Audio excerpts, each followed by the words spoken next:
Coming up on Esoteric Atlanta. Yeah, so this just goes to show you about soft disclosure that they have to tell us things and they put it right in our face. And a lot of times in movies or TV shows, they'll just bring little things out and you just kind of laugh it off or don't pay attention to it or really even realize what they're even saying. And before we get into the episode today, just a big thank you to all of our patrons and our producers here on Esoteric Atlanta. Without you guys, this channel would not be possible. If you would like to help support the work we do here on Esoteric Atlanta, there is a link to our Patreon account down in the description box below.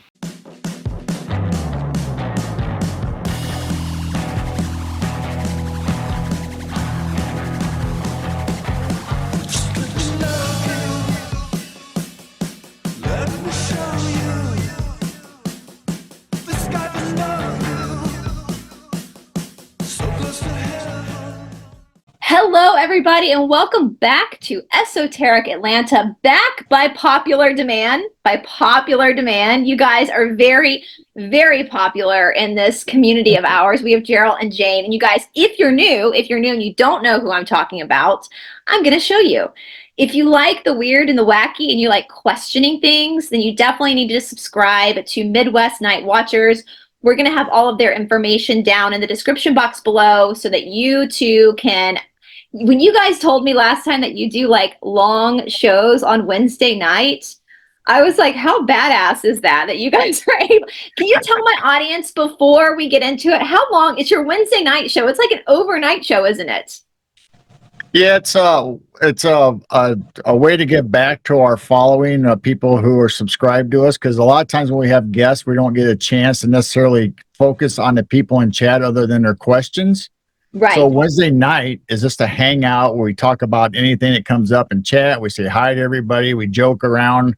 And it starts at usually 10 p.m. Central on Wednesday nights on our channel. And sometimes it'll go to 4 or 5 in the morning. Just depends. Sometimes the UK people wake up and come in, and Australia, it just depends on where they're all from. And just when you think you're about done, new people start popping in. That's right. Y'all are rock stars. That's the rock star schedule. So you guys, absolutely. And we were saying before I hit record, like, you know, I always tell people who come on my channel, I want you to feel comfortable. We're not CNN. We're not MSNBC. We're just normal.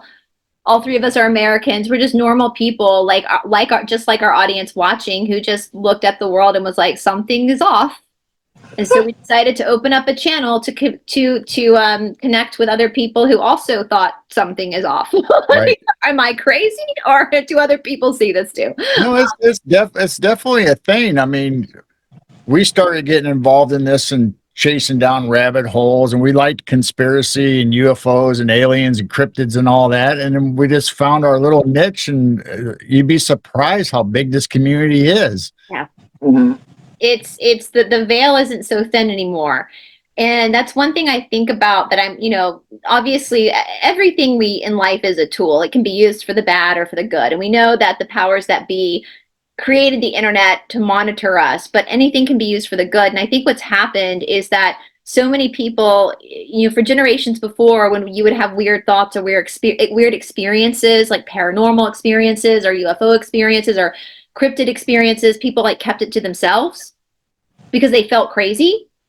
But now that we have this internet and more people are talking about it, it's giving people the confidence to say, you know what, I had a weird experience too, and it changed me. And so I think because we're able to talk about it more, it's lending to the veil thinning, because now there's so many different possibilities. There's endless possibilities of why we're here, what this all means. And so that's the one thing the internet has done for us is really, I think, helped us in globally, like, support each other in our weird and wackiness. And Right. Our mutual friend Jessica Jones, I went to her Bigfoot conference back in, I think it was 2023, and I'd never been to a Bigfoot conference before.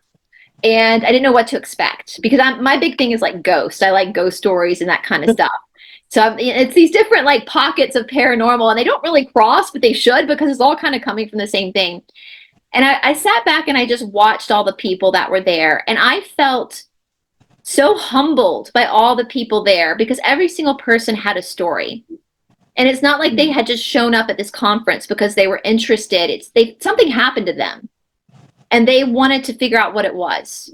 And it's a lot of these people, they had some of these things, these experiences that happened like decades ago, but they were still so unbelievably affected by it and changed by it that they've been seeking these answers ever since. And I left that conference with so much respect for all the people that were there to be brave enough to question the life and to question like what had happened to them and to communicate that with other people who had the same experiences. So I absolutely, I know you guys talk about cryptoids a lot on your channel too. Yeah, we like talking about elementals, cryptids, everything is high strangeness. Basically, we get involved in one way or another. We talk about it from time to time, but what's weird that, like you said, family members may have experience. It might not be your experience. It might be like the uncle you thought was weird, or the person in the family that brought up these things and everybody kind of shied away from a little bit. But now everybody's talking about this and it's like, okay, maybe Uncle Weirdo had something really going for him. The family starts listening to him, because when stuff happens, when people finally have their experiences, guess who they go to? The people who were talking about it before, they thought, they go to the weirdo. Yeah. Well, and you can tell when something has happened to someone that it's just viscerally affected them, that it's just changed. They're not making it up. Something happened, because you can tell it's just really changed the core of who they are. And when you have something like cryptid experiences, paranormal experiences, UFO experiences, discovering Tartaria, which we're going to talk about, Egypt experiences, you start to question literally everything. Literally everything. I've grown up having a lot of ghost experiences living in the haunted South, and I am RH negative. RH negatives tend to have a lot of paranormal phenomenon around them. But when I started this channel, I already knew there was more to our story spiritually. But when I started my channel, it started off as the great big lockdown and me going, what the hell is happening? If you had told me that I would end up questioning what our Earth even looks like, I would have told you were crazy. But it's like one thing leads to another. Well, all of a sudden you're like, well, shit, what are we on? Like, right. I don't even know what we're on anymore. So it's just, and that's kind of the fun of it. I know that could be scary for people, but my thing is like, we must be some pretty awesome souls if they've hidden this much from us.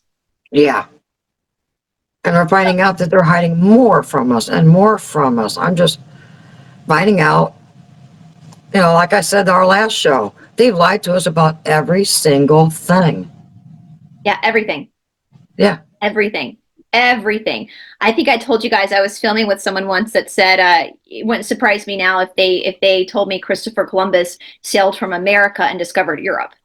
Right. And I was like, I happen to agree with you, and that's hard for Americans, right? Because we have this great story of being patriots and our ancestors came here for freedom and fought this revolution so that we have this constitution and all that's beautiful, but we don't actually know if that's actually real history now. We don't know. And we just kind of have to be comfortable with being uncomfortable and we'll know when we know, but damn, I've always said that the establishment, they're many things, but stupid ain't one of them. They did a really maniacal good job at convincing us that we're not special, and this is just how it is. And now we're going, what's that video of that little boy in the backseat going, a bullshit. Right. Yep, absolutely. Yeah.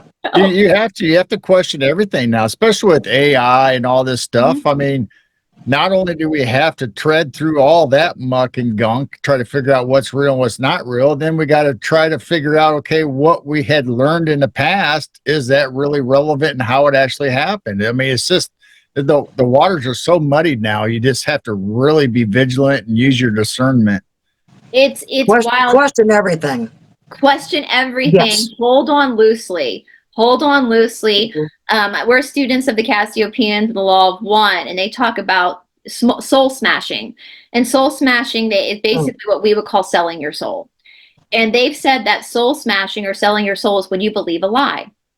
It's as simple as that, as believing a lie, which can be kind of scary because we don't know what the truth is. But the answer to that is just to hold on loosely. Like Aristotle said, It's a sign of an intelligent mind when you can entertain an idea without accepting it. You can know that they're not telling us the truth, but also be comfortable with being like, well, we might not actually get the full truth, but we can discover all these possibilities, and that's what's I think is so fun, is to be able to entertain. I definitely don't think Egypt's in Africa for sure. But was Egypt just here in America? Was it all over the earth? Was it like Atlantis, where it was all over the earth? Like what, and Right. we be comfortable with we just know what we've been told isn't true. And it's kind of laughable. As we said in our last episode, guys, if you missed it, I'll tag it down below. There are the least amount of Egyptian artifacts in Egypt. Like, they're laughing at us. Yep. Exactly. Least amount are in Egypt, Africa. So the most are here in America.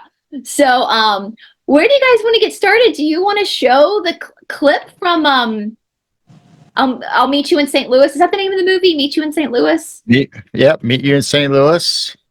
Meet Me in St. Louis, I believe. But okay, you guys, YouTube is being YouTube. Even though we have the right with fair use to use any copyrighted material for entertainment and educational purposes, YouTube would not allow us to show a clip from the movie Meet Me in St. Louis.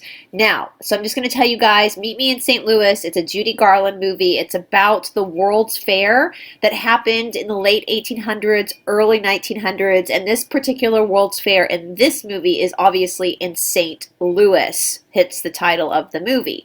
And this clip that Gerald has, basically it's a little girl saying, oh, I hope they don't tear this stuff down, and they talk about the floods came in. So it's basically a wink to the fact that there were mud floods, and to the theory that for educational and entertainment purposes only, YouTube, the theory that all the World's Fair were set up around the world to tear down old Tartarian architect and artifacts.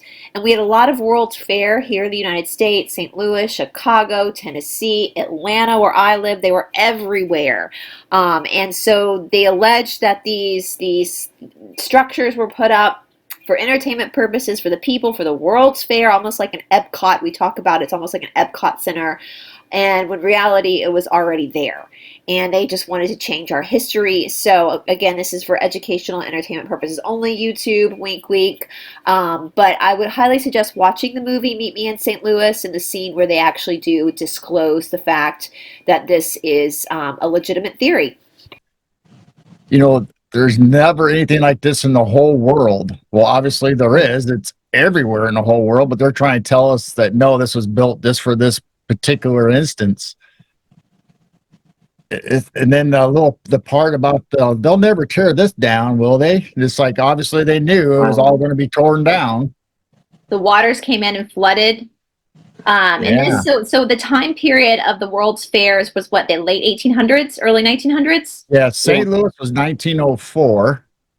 1904. And then we're going to talk a little bit about the Tennessee World's Fair. And the Tennessee was 1897 and Chicago was 1893. So we had those three right here in the Midwest, or right here in the central part of the U.S.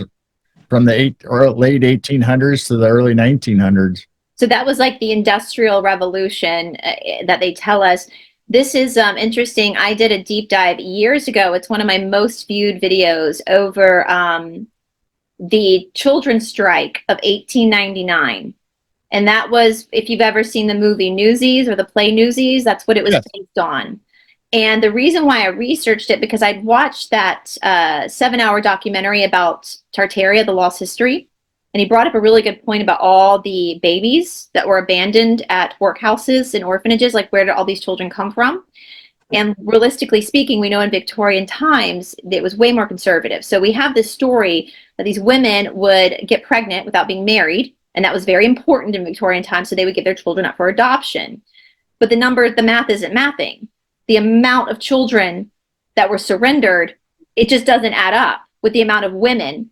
And you take the amount of women in a city and then you maybe cut it in half, because not every woman's going to do that. Right. Numbers aren't, it takes 9 months for a woman to get pregnant, but we got all these children. And then that brings you to the incubator babies. Yeah. And the trial strike of 1899, I mean, children basically shut down New York City. It was started with the newsboys, and it encompassed all the kids working in the slaughterhouses, the seamstress. Like these kids Yeah, were the working. mills. Where were their parents? They were all orphaned. Right. And so that started me going, wait a minute, the math ain't mathin'. Where did these children come from? And you got the orphan trains that went out to the Midwest with all these Yep. children.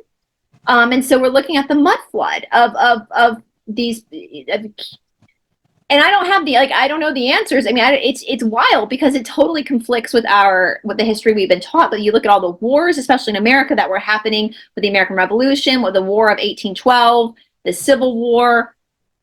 Were these stories where there was a lot of chaos to confuse us as to like where these children were coming? Anyway, it's wild. And then of course it takes to the end of the 1800s for them to just start doing these World's Fair. So yeah, let's get into it.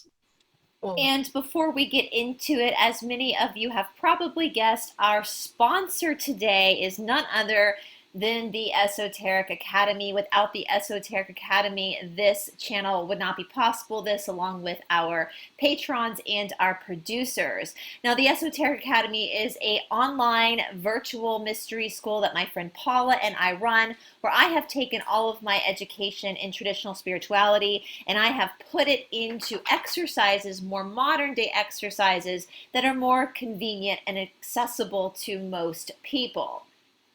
It is our hope with this academy that you learn to take your power back, you learn to take your health back, and you learn to take your sovereignty back by being fully engrossed in your body and allowing your body to naturally heal the way God designed it to heal. Now, our prices are already cheap, but we are running a special right now to really help support you if this is something you're interested in. If you use the discount code MidwestNight in all caps at checkout, then you will receive 20% off your first 6 months at the Esoteric Academy. Again, that's discount code MidwestNight in all caps. All the links are down in the description box below. And on top of that discount, you also get the first 7 days for free, so that you have a whole week to try out the academy and the library at the academy to make sure that this is the right fit for you. With that being said, let's get back to the show. Well, one thing I've noticed, if you look at the old pictures and old movies and films, the grown-ups are very dressed nicely with Victorian style, but the children look like little hobos. I know this sounds bad. It's the funniest pictures when you go through. If you guys want to laugh, and this, Lord forgive me, it's the children from the children's strike of 1899. These little 8-year-olds look like middle-aged men, but little 8-year-olds' bodies are smoking cigarettes. Oh my gosh. Like Right. they had to grow up, but it's the funniest because they're not like, it's like they know how to smoke it. They know how they're holding it. They're the way they, and they kind of pop, I'm like, are those wrinkles on an 8-year-old? But the hard life that they live, they used to go, and I don't know if I can say this, Coke, basically, not the soft drink, but the other kind. They used to go at the end of the day, use their money to buy a line at the pharmacy to help them like cope with living outside. Right. It's wild. It is wild. And like my great grandfather was born in 1904, so this was like a few years older than him. I mean, it's wild to me. This wasn't that long ago historically. So, but if you want funny pictures, just look at those pictures. They would scare me. Those 8-year-olds would terrify me if I saw them standing there charging a buggy, like with that cigarette. Right. Absolutely. So yeah, it's interesting. But yeah, let's talk about it. So I was going to bring up some more pictures from when we were talking last time, and I'll get them up here on the screen. And while you're getting them up, I did look it up, you guys. I wanted to make sure.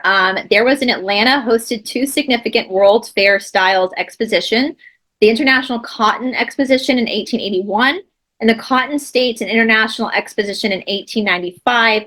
Both were held in what is now Piedmont Park. I live a block away from Piedmont Park. Oh, wow. Oh, wow. Piedmont, and my Wow. boyfriend, there's tons of Tartarian stuff, and they tell you it was set up for the World's Fair and blah blah blah. No, the architecture that's left in Piedmont Park, you can tell it's a lot older. And so if you're ever in Atlanta, Piedmont Park, for those, that's like our Central Park. We do have a Central Park too, but it's comparable to New York Central Park. We have restaurants in there. It connects to the Beltline.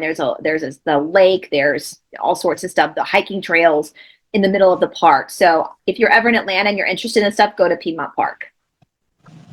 So the last time we were talking about maps, I was showing the mound maps, and you said, because of the viewers, whether they're from the UK or not from here, they didn't know where the Mississippi is. So this is a good depiction on the border of the Mississippi going down through all the states. It outlines between Minnesota, Wisconsin. We got Iowa, Illinois, Missouri, Tennessee. I mean, it goes all the way down to Louisiana.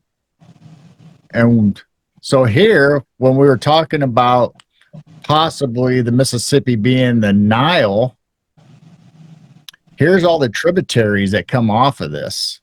And you can plainly get 7 heads, 4 tributaries and 7 heads that come off of into the Mississippi. So I don't know. It's just so weird when all this stuff comes together and you start thinking about it. And there's St. Louis right there. You guys can see it's right there in the middle. Yep, right here. And again, you guys, that makes New Orleans, so where the Mississippi dumps into the delta of the Gulf of, is it America now? Is it, I don't know what it's even called now. It's still Gulf of Mexico, but I mean, they're saying America. But if this was if this area, the whole Mississippi Valley was Egypt, then that would be the Gulf of Egypt or the Sea of Egypt. And that would make New Orleans Alexandria. Yes. Yeah. Where the library was that went missing. And we had talked about it the last time. Here is the Chandler Sounds or the islands. Mm-hmm. This little strip right here. I don't know if you can see it good. I'll try to. This whole island chain right here is where they supposedly often here they found that pyramid that we were talking about last time. And they're calling it Junior. It's 280 feet tall. Wow. Junior. Why do they name everything Junior? Probably because there's a bigger one. Yeah. I don't know. So anyway, that's supposedly right off of the tip of Louisiana down there in that island chain. And they say there's a foundation and some other statues and stuff that they're trying to figure out. So that just fits right along with what we've been talking about. If the Mississippi was really kind of like the Nile and it flows right down in there, I mean, maybe they'll find Alexander's library and all this other stuff. I don't know. It's in the Vatican. Because this is underwater, right? This pyramid Yeah, this is completely underwater. So do you think, would you speculate that when the great mud flood happened, the floods came in, the waters came in, did our sea levels rise to the point where part of our land is now consumed with water? That's kind of what I think. So would you think that too? I think so. Finding, yeah, I think. Well, we're going to talk about that. So if we get to it today, we're going to talk about the drop 45, which would be before supposedly the Great Lakes became filled with water. Let's talk about that because I'm not familiar with that. That's intriguing. So we'll try. Hopefully we have enough time and we can get through some of these pictures, and then we can talk about the drop 45. That's fascinating. Well, and I will say too, the Cassiopeians have claimed that the Bermuda Triangle, which was a huge problem when I was a child, it hasn't been a problem lately. But when I was a kid, we feared quicksand and the Bermuda Triangle. But it's caused by a pyramid under the water that was from Atlantis. Wow, that's what it's called. I have not heard that. So I have not heard that either. I don't know if we're going to find it because I don't know who wants to go scuba diving in the Bermuda Triangle, but that was what was causing the interference. That makes sense because they talk about how it was, all the devices and instruments go crazy on the planes and ships, so it's obviously a magnetic field or a vortex of some kind. So I would think if a pyramid, as we talk about, focuses the energy from the ley lines and you got that point to direct that beam, maybe it does go out and fill that area. Messes with, and that would make me think that part of the ocean was also land. Right. Yeah. and we just don't, and I don't think it's intentional that it's messing with planes. We just don't know it's there, and so it's causing this mystery of why are these planes going down. So, maybe the powers that be know it's there. I don't know. They seem to know a lot that we don't know. So, What do you I mean, think they're still going missing and they're just not telling us, or it just stopped? I don't Because know. you don't hear reports I anymore. looked into the Cassiopeians to see, because when I was a kid, like, and maybe that was part of the folklore of the 90s, like the Bermuda Triangle Yeah. was a big thing. We didn't have the internet, so maybe that's why legends carried on, because it was told by word of mouth more, and like TV shows would come on about it. But yeah, you don't hear a lot of reports anymore about the Bermuda Triangle. And Right. so I'll look into it to see if it like got deactivated, or Well, they're just not reporting it. or they're not reporting it. Yeah, who knows? I don't know. It is strange. Mm-hmm. Totally. So we're going to get into a little bit of the Tennessee Centennial Expedition. So if you can see this is like a postcard or announcement of the Centennial in 1897. And if you can see right here, they built a pyramid, or supposedly built a that? pyramid. Yeah, what's that all about? And 2 obelisks right beside it. Yep. So that's what we're going to focus on today. And then they got a Greek, Yeah, like look the at that. Pantheon. Yep, I was about to say, looks like the Pantheon. Made in 1 year. Yeah. How gullible were we? Yeah. So here we have in Nashville, it says temporary, under Temporary. quotations, for the World's Fair in 1897. And the bottom is at night, obviously, where it's all lit up with the lights. But it's so strange that we have these pictures that they supposedly built this pyramid. And granted, it's not as large as what you'd see in Giza or whatever, but still, even if it's just symbolic, why did they pick pyramids for Tennessee when we all know that eventually, when the your energy company built Norris Dam, Yep. and they covered up a pyramid. A So big here you one. have the World's Fair making a pyramid popular, but then you have later on where they're trying to cover up a pyramid. So what's the connection there? What's that all about?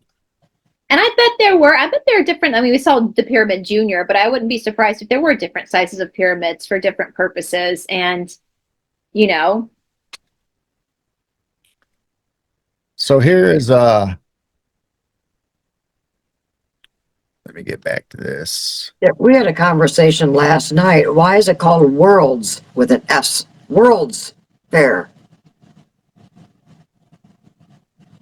when you Yeah. show pictures, I was thinking about Epcot. Is Epcot supposed to be like a mimic of the World's Fair now? Yes, pretty much. It has Epcot, and then they have all the worlds. They have Egypt, they have Italy, they have France, the Eiffel Tower, they have all the main monuments. So basically it's like a mini World's Fair where they bring everything together. And for those who don't know what that is, from my international audience, that's one of the parks at Disney World in Florida, is Epcot. And actually, I haven't been to Disney World forever, but it's my favorite because it's calmer than all the other the adults like that, because you can get alcohol there. But yeah, you go to like different. It's like worlds, right? You're going to different. Well, it's not worlds, Countries. it's countries.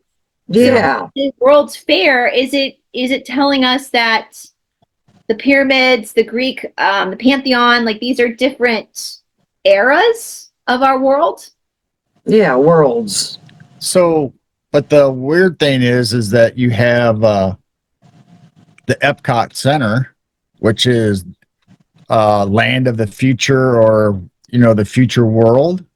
But then all around it, you had the Eiffel Tower, you had the obelisks from Egypt and the Sphinx. And so it's like you got the old world out there. Now they're telling you, okay, this is the new world. So, it's this Tartarian old world right there in front of you. And they're putting it off in an amusement park even. Right. That's what it, when you show that, I was like, this is what it feels like. It feels like Epcot is like a mimicking of this, maybe to mess with our minds.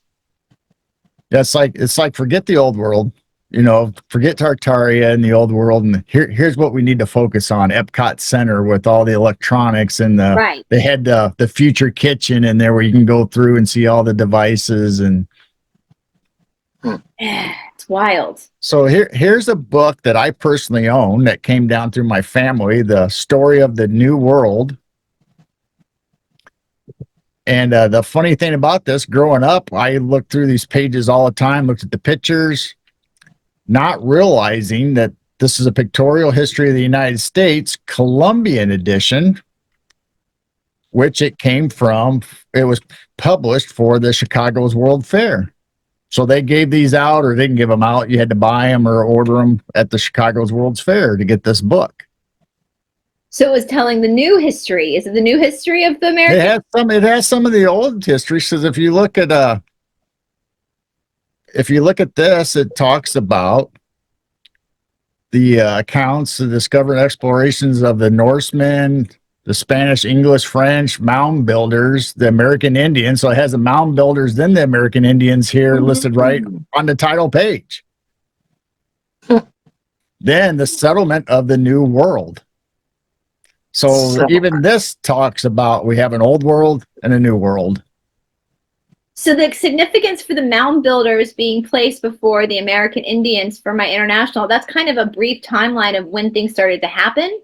So the mound builders, they're acknowledging that the Native Americans were not the First Nations, that there were people here before them, which the Cherokee say all the time. The Cherokee admit they weren't the first people here.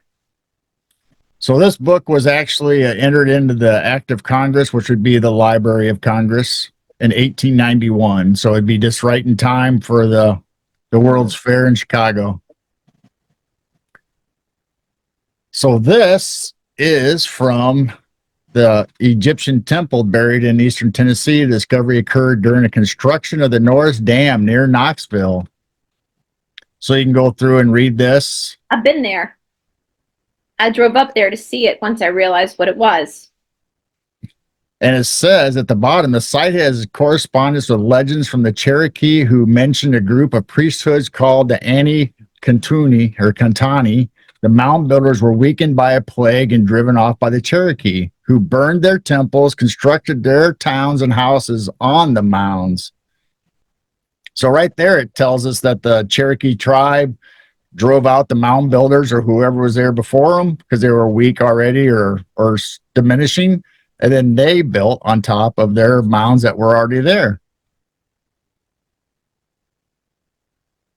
I am from above. Yep.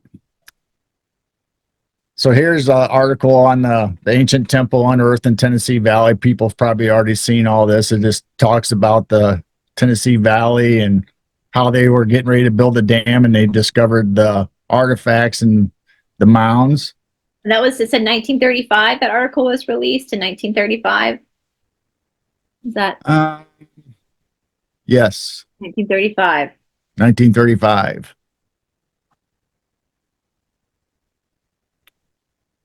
So I found some pictures of the mound or the floor of the discovery after they started digging it out. And this is an overall map. You have the big giant circle and you have stones over here. These are all monuments and big stones, almost like a Stonehenge kind of deal where they're, or even a Contemporary Becky kind of style.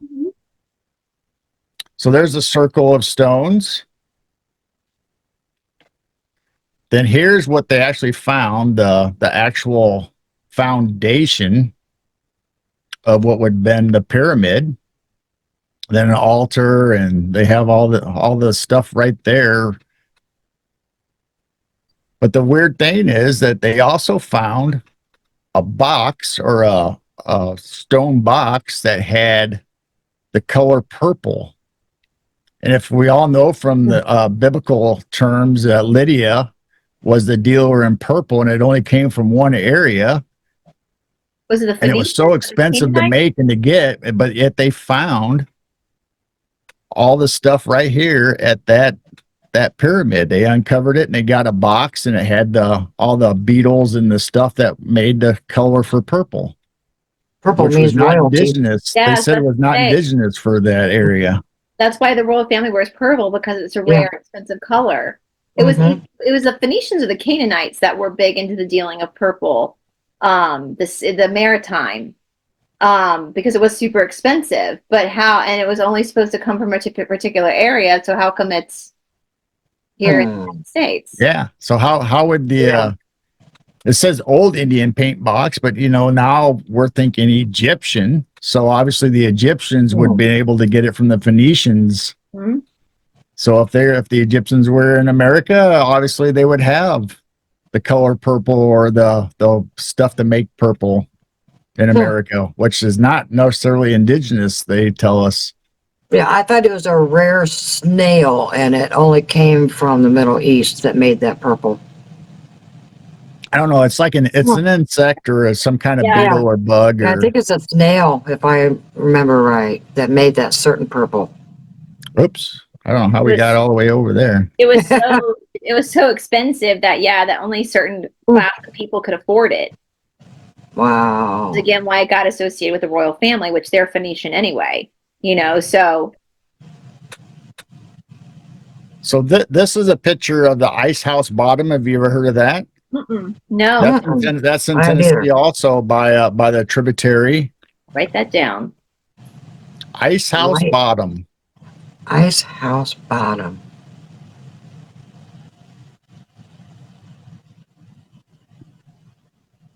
So this is another area where they found Oh my gosh. Egyptian mounds and stuff. This one didn't get covered up by the dam, by the way. This is a different location in Tennessee, and this is considered Cox Mounds. It's just so much stuff, isn't it? Oh, I know. I have so many pictures of mounds in the U.S. but not a lot of them have been dug up or mapped or pictures shown of them. So there's a closer picture for whatever these pylons or stone structures, and I don't believe all of it was to hold up a hut. Mm-hmm.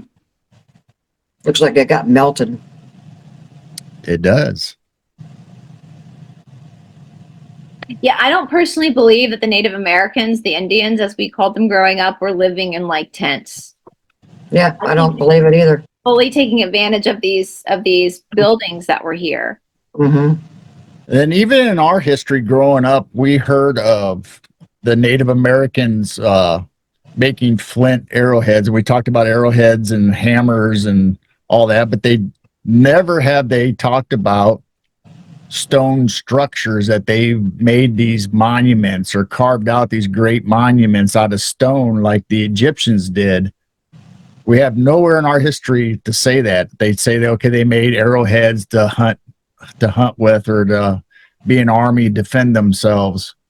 So I cannot believe that the Native Americans would have made structures like this out of stone. They made the Native Americans sound to us growing up very primitive and very, very barbaric. And I'm not saying that there weren't barbaric stuff going on. There was barbaric stuff going on in Europe as well. I mean, all the impalings and stuff are pretty barbaric.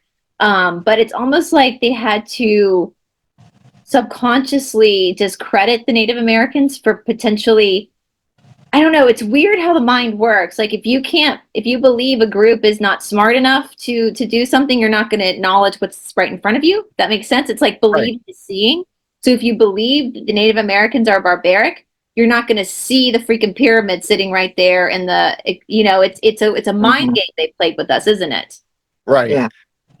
They, for us to have conquered, I always say conquered the West because the West was already there, obviously. I mean, if you look at all the structures and old world buildings, but for them to say that they went out and discovered the West and did all this, they had to get rid of the history of the Native Americans, the mound builders, or even the Egyptian culture to take over and force that narrative into, okay, we're doing this. This wasn't already here. So they had to destroy it. They had to get rid of it any way they could. They had to cover it up with world's fairs, whatever it was to make it make sense to us that, okay, we've done all this neat stuff starting in the early 1900s on.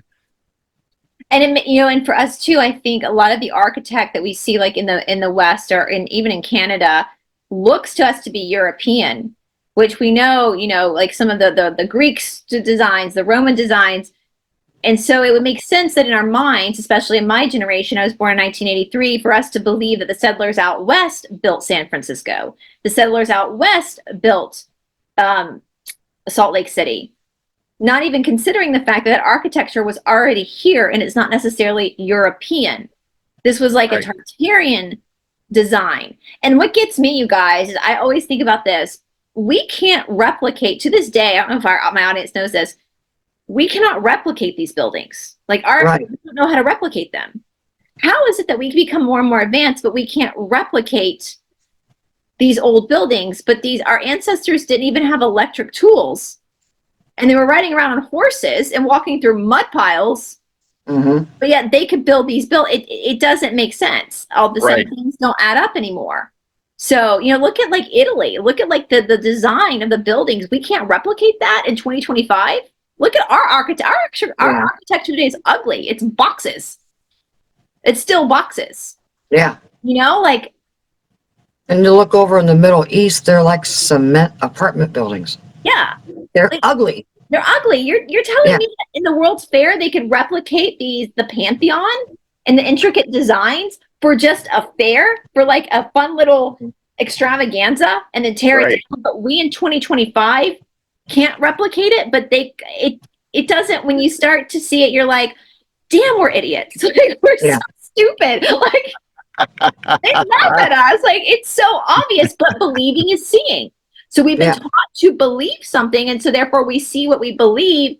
We don't see what's actually in front of us. What I don't get is granite and marble is extremely heavy. Yeah. I just have a small sphere, just a small little sphere. That thing's heavy. These pillars are humongous and giant, and they're putting them 10 stories way up there. How? Well, the Cassius They're heavy. That they used sound vibration. And that's how Stonehenge was built, was through sound. They're able to. Do you know Coral Castle down in Florida? We might have spoken about it last time. We've done that. How that guy made it was through sound vibration. He was able to move stones by creating a certain vibration to lift them and settle them. And that's what the Tartarians did, because it was all sound, right? The cathedrals were sound. It was a cathar. There's a special word for it where the sound would come out. And so that's how they moved. That's how the pyramids were built, was through sound. Right. We in 2025 saw a freaking granite pillar floating through the air with sound. I think we would all crap our pants. Yeah. Right.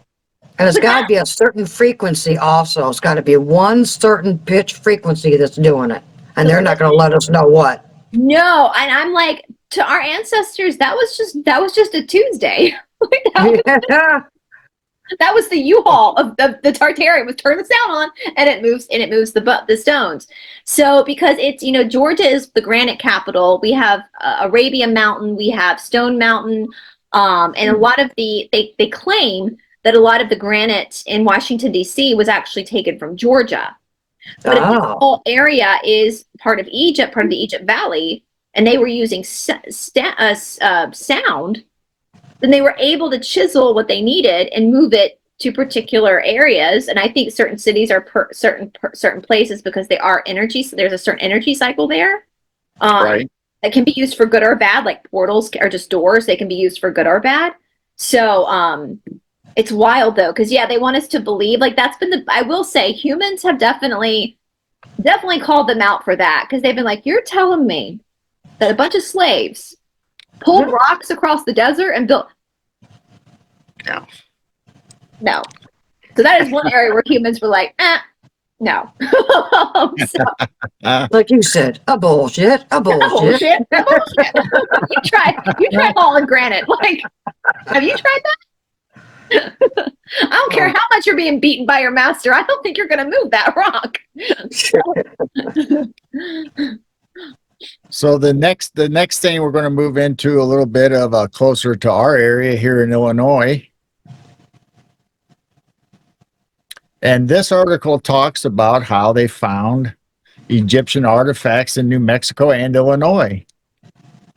and it says they found an accessibly unusual artifact made some sort of metal with strange hieroglyphic writings on it. And that's the New Mexico, the Anunnaki civilization. Yeah. And then in 1982 in Southern Illinois, this Russell Burroughs from the Army Brigadier General and experienced caviar happened upon a cave well hidden in a tributary of the Little Wabash River, and that's in the upper part of Illinois. So he went in through this entrance and all this, and it says, he wrote, I did not have to be a genius to figure out that I stumbled upon something just should not be in Illinois. From the 500-foot tunnel, adjacent chambers and unearthed 12 burial crypts, a golden sarcophagus, urns, grave furniture, weapons, Egyptian-looking inscriptions in gold, and more than 4,000 black stone tablets carved with writings, faces, ships, symbols, maps. So, I mean, where are those artifacts? Yeah, I was just going to ask that. Pictures or anything of them. Smithsonian. 1982. Uh-oh. He probably called the Smithsonian. Yeah. They probably Or the Vatican. Kincaid probably came out of retirement and no. They were like, give it. Uh-oh. Yeah, if you're anywhere in the world and you find something important, please do not give it to the government. Please Right. put it in your basement. Hide it in your basement. That's right. I mean, it's just unbelievable. I can't imagine discovering that here in Illinois or anywhere else. It's like we talk about the Grand Canyon discovery, and it's right there in front of us. That was written out, and that's in a document that's been well documented. Well, it's like that Sphinx you showed last time. That's just like in the middle of the woods in Ohio. Can you imagine you're just out on a hike with your dog and you stumble upon that? I mean, yeah. What do you do? I mean, talk about right. Like, what do you do? You don't know. I wouldn't want to call the authorities, but then you don't know if it's fake, if someone just put it up. Like, what do you do? Because that's not supposed to be there. As that guy said, this is supposed to be here. Was it Illinois? Question, have you guys stumbled upon, I don't know if this is coming up, have you stumbled upon the money, the Alexander Helios money that was found in the Midwest? We talked about that last time, but I didn't get a chance to look it up. So when I was studying Cleopatra, I did a deep dive, and guys, that was a long time ago, but I'll put those videos down below in the description box, where we're talking about Cleopatra's missing body, her children. She had multiple children, I think 4. And they were able to track her daughter, but her sons they lost track of.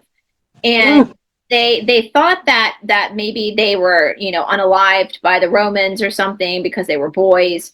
But in modern times, people in the Midwest, and I can't remember if it was Illinois or Indiana, one of the Midwestern states, people were finding a ton of money with Alexander Helios's face on it, name on it. Now, Alexander Helios was one of her sons. And so if he wasn't in a ruling position, why would he have his face on money? Right. Right. And the collapse of the Egyptian empire with Cleopatra, the whole story, they tell us that the Ptolemies, which was that they were Greek, and they ruled Egypt for like 300 years. They came in with Alexander the Great. They were very inbred. So Cleopatra was not black. That was a big debate. She was Greek, according to the history books. But then they say that Egypt was conquered after her, with her little tryst with Mark Antony. But her body's missing, which I think it's in the Gulf of Mexico. I have to be honest with you. And if they say they found it, bullshit. I think it's fake. And her kids went missing. And I'm sorry, but if her children were such a political threat at that time to the Roman Empire, you think they would keep some tabs on those kids. Right. Yeah. I mean, the royals don't even go to the bathroom without somebody writing it down. Like they're going to keep some tabs on those babies, aren't they? Like they're not. Yeah, absolutely. Even if they give them to a Roman family to raise them to hate, they're still going to keep tabs. You think Big Brother is watching us now? I'm sure they were watched. So why riddle me that, Batman? Like, why is there money all over? I mean, it was a huge amount of money that was found with Alexander Helios's. So her son, and again, they don't put people's face on money unless they're in a ruling position. Right. So did the empire crumble, or is that bullshit? It's amazing the stuff that you hear about and find. Just like the the gold from the Civil War, the Confederates hide. That's supposed to be out there somewhere. The lost Dutchman's mine. I mean, all this stuff is out there. And where did this gold come from? I think it's because the Egyptians mined all this gold, and then now this is this leftover reproduced for our gold bars and everything else that we've been finding. That's one thing I'm about to venture onto in this channel as well, as pirates, the history of pirates in the United States. Oh. Believe it or not, we have a huge history of pirates in the United States. Where my mom's from in Charleston, South Carolina, there's tons of Blackbeard, legends of Blackbeard. Where was that treasure coming from? They weren't just pillaging off other ships, I don't think anyway. Like, where was that coming from? And were the pirates bad guys, or were they just rebels against the establishment? Like, that's my question. Now, my boyfriend actually descends from a pirate, Captain Peter Knight. He descends from he was kind of a rough one, but you know, it was a long time ago. But you know, I mean, that was, what were they? What were these pirates? Like, what were they? Were they trying to salvage things? Like, I don't know. Like, it just makes you rethink a lot of stuff, and that's a huge part of American history, is the history of the pirates. They're treasure hunters. Go ahead. They're treasure hunters. You know, like I said last time, they weren't gold mining in the mines. They were going to these buildings. They knew the old world was here. They came over to treasure hunt, to grab all the gold, silver, jewels, anything they can find. Yeah. Not digging in mountains and having gold mines. No. They were treasure hunters. They're collecting. And I know from my boyfriend's, his ancestor, so Captain Peter Knight was the grandson of Sir Thomas More, who was brutally executed by King Henry VIII. But Captain Peter Knight worked for the British Navy, I guess, but he went rogue, which they were called privateers. That's where we get private from. Right. But he did go rogue. And he supported Oliver Cromwell in the Civil War to take down the monarchy. So he supported, which makes sense, as his grandfather was executed by the royalty. And then when the Stuarts came back to power, Sir Peter Knight, because he kind of he couldn't go back to England at that point, so he had to stay in the colonies, because if he had gone back, he would have been so he had to stay here. He couldn't leave America at that point. He was stuck here.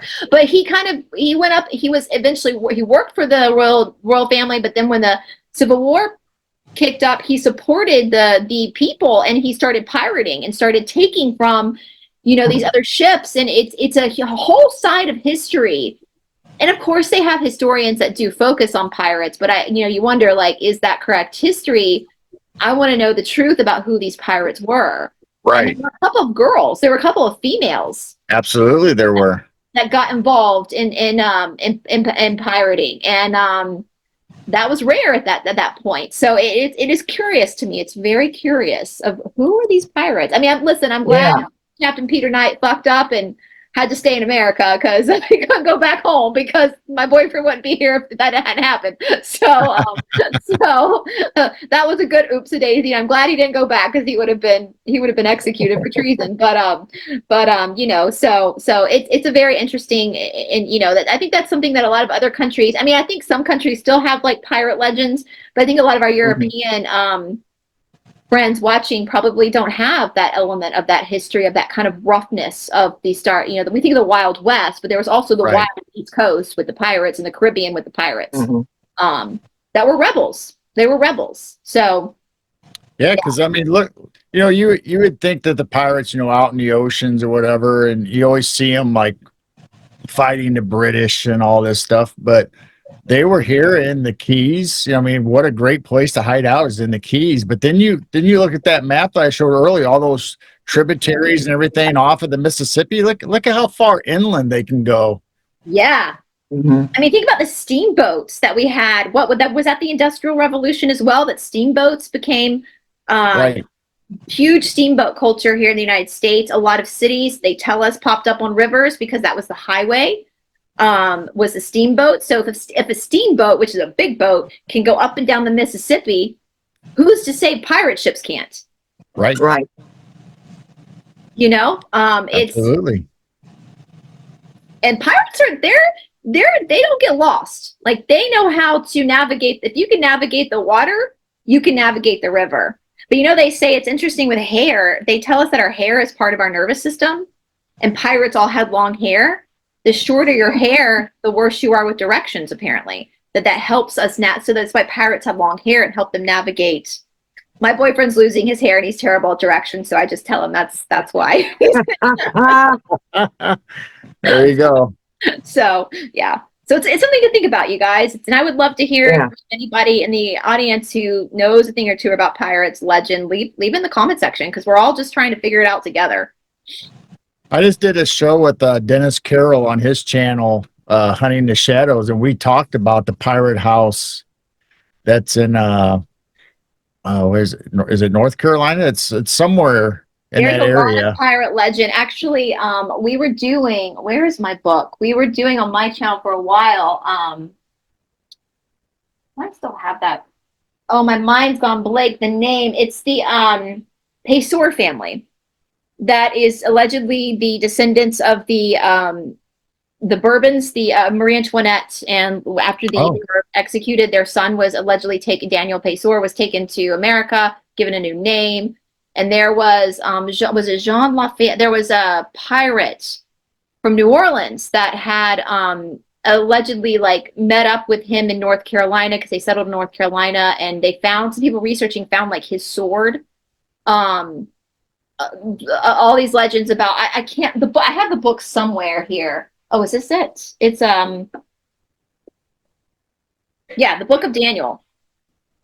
And we were going through it, and it does talk about, so if you guys, it's self-published, and you can tell it's self-published, but it gets into all of that stuff, like with Jean Lafayette, I think, the pirate from New Orleans, that got, to make sure I got the name right, there's the Marquis de Lafayette, and then Jean Lafitte, the pirate. Oh, okay. And it's in North Carolina that he allegedly, Jean Lafitte was killed, but they say that that's not true, that he actually went up to North Carolina under an assumed name to be in contact with the Pesors. Anyway, it's fascinating. Nothing So is the show we did was paranormal haunted restaurants and taverns, and that pirate house that we showed was in North Carolina. And they actually found deep underneath the basement, there was a tunnel or a cave kind of thing. And they found, like you said, a sword and a little bit of treasure or weird coins.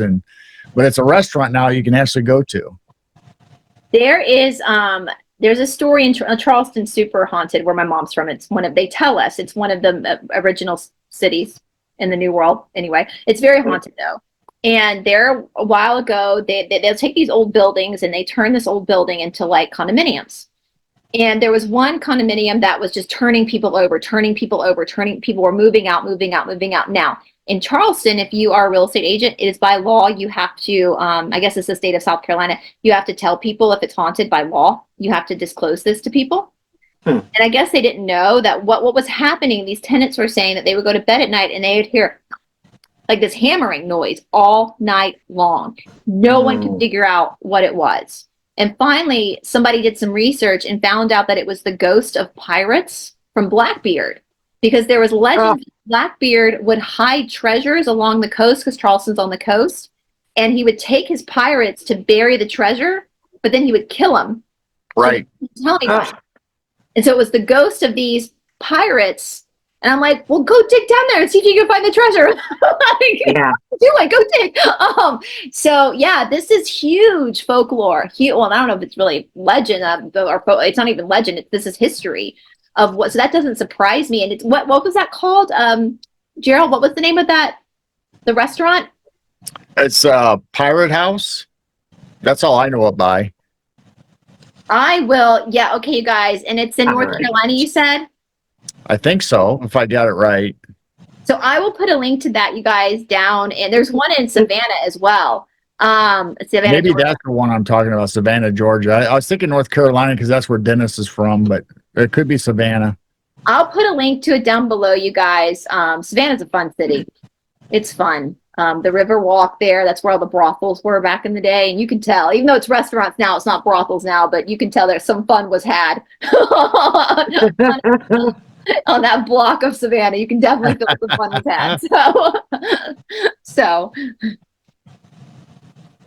Well, I think next we'll go back to Illinois and we'll get into Little Egypt, and okay. I think we'll get to the drop 45. Yeah, let's do it. Let's do it. I'm excited. So everybody that's heard of the mound builders should know of Cahokia Mounds, Monk Mound, and this is a aerial view from it showing kind of how large it actually is, and it was actually larger supposedly at the time, especially when you have the temple or the offering place for priests and stuff on top. Wow. That's huge. Yeah. And we this need is to go a down and ground. visit. This is a ground view picture, and if you can see, those are people on top. I was about to say, is that a person on top? You can see Yeah, Wow. that's a man, and that's a man or a woman with his children. So I mean that's huge, and there's a person right there. Now, did they tell you guys growing up that these were burial grounds for Native Americans? Yes. Yeah, Yes. That's what we were told.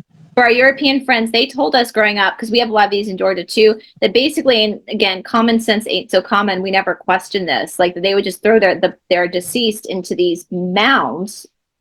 But like, were all the people dying at one point? And they were. I mean, how is this happening? If you really think about it, they literally laugh at us. They give us the stupidest. Yeah, They cannot and why bury- would the mound have to be that big? Right, That's a lot of people if it's burial.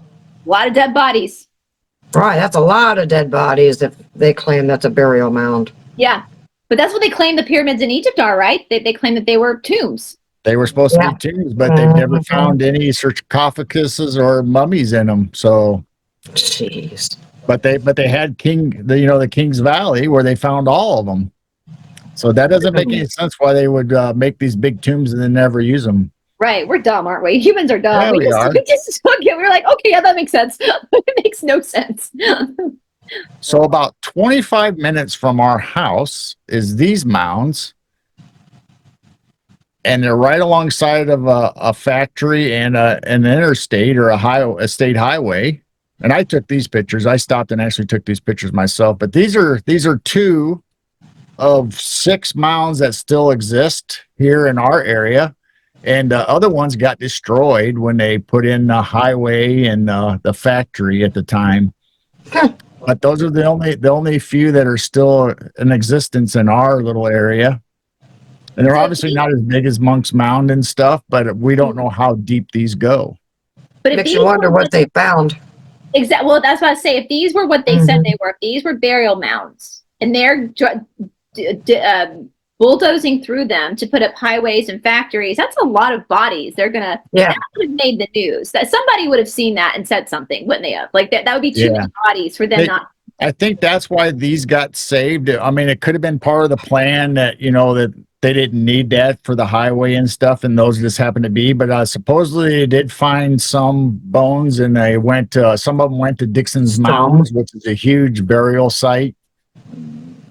They found more than that.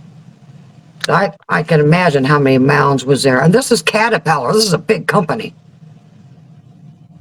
So I'm sure the CEOs are being haunted now. And like poltergeist. About like a body moved.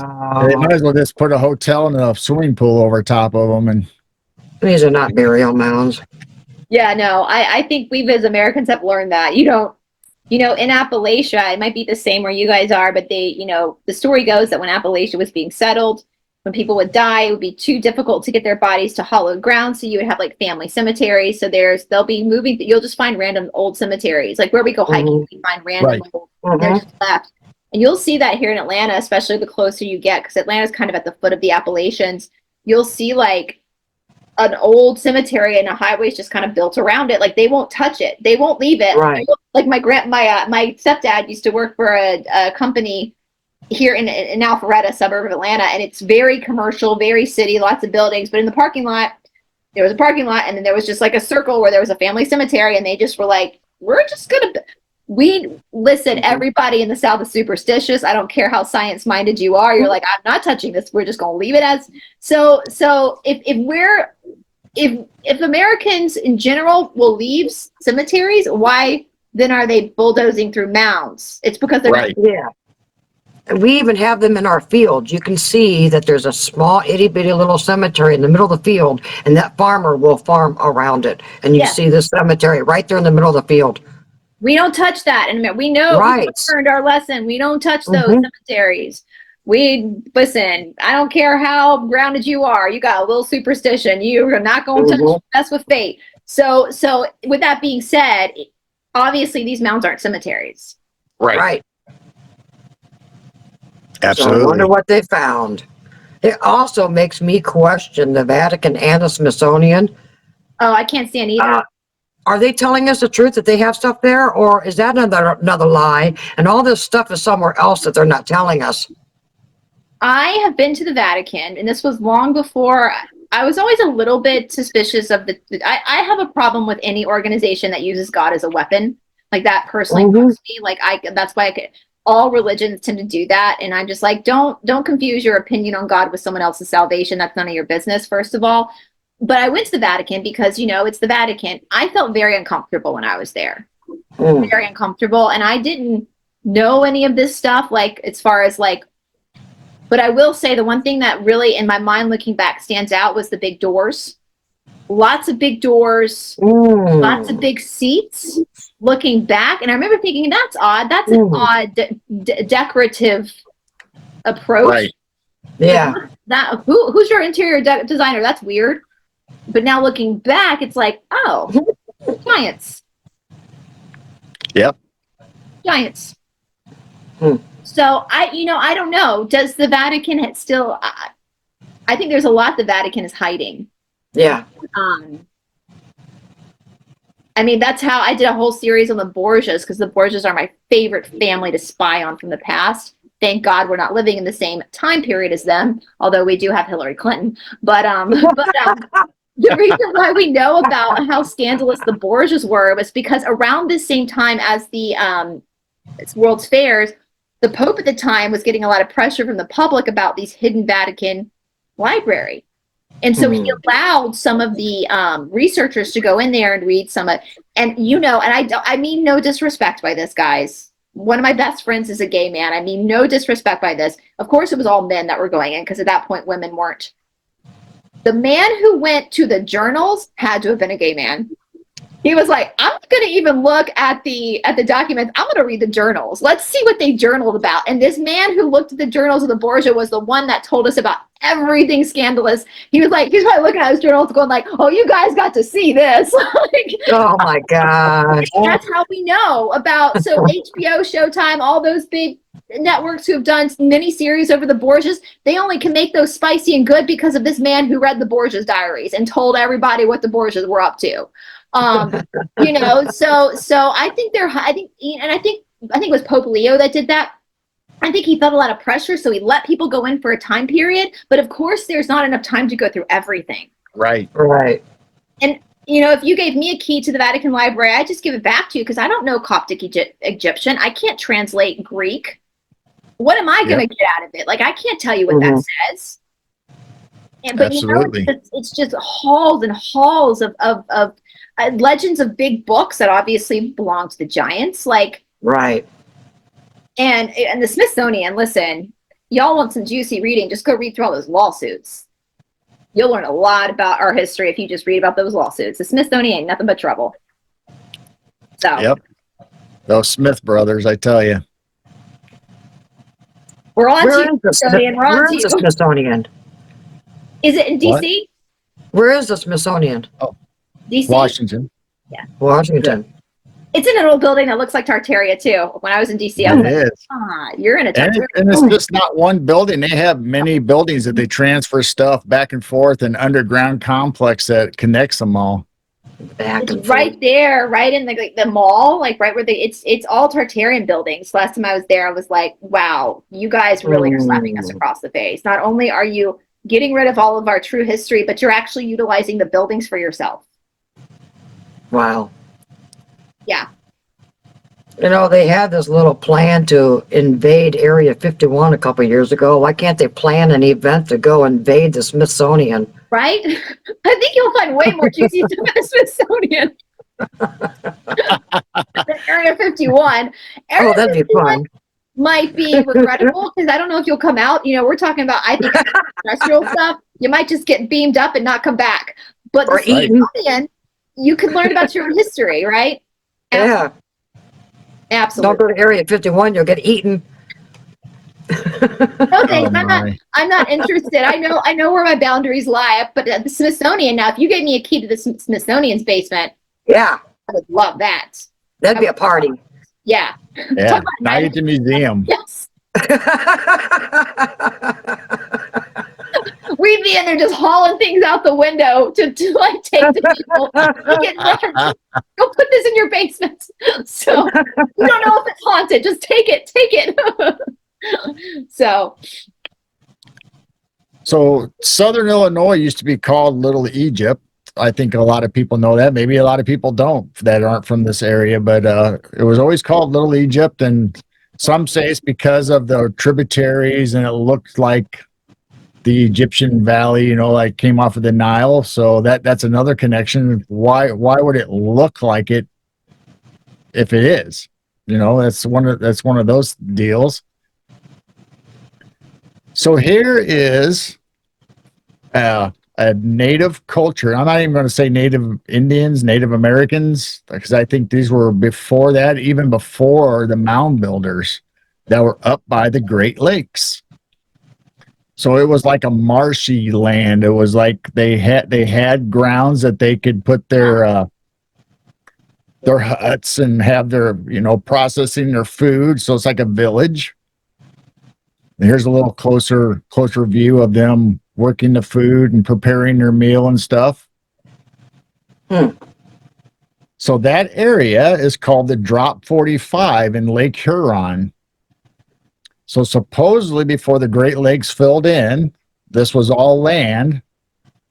And the Drop 45 is a valley that goes through here that they would drive wild animals in. And then in this circle is where they would kill them because they had nowhere else to go. So all they had to do is drive them into this funnel and get them into this circle so they could hurt them or capture them or kill them with the bows and arrows or whatever hunting devices they had at the time. fish in a barrel. It's like shooting fish in a barrel, right? Yep, exactly.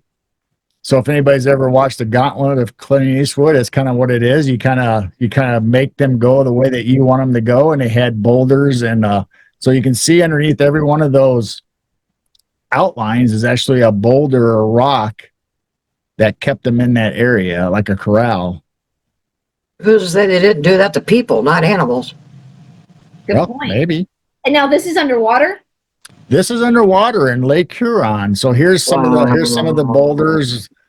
A lot of them got toppled over, so they were built up over the time.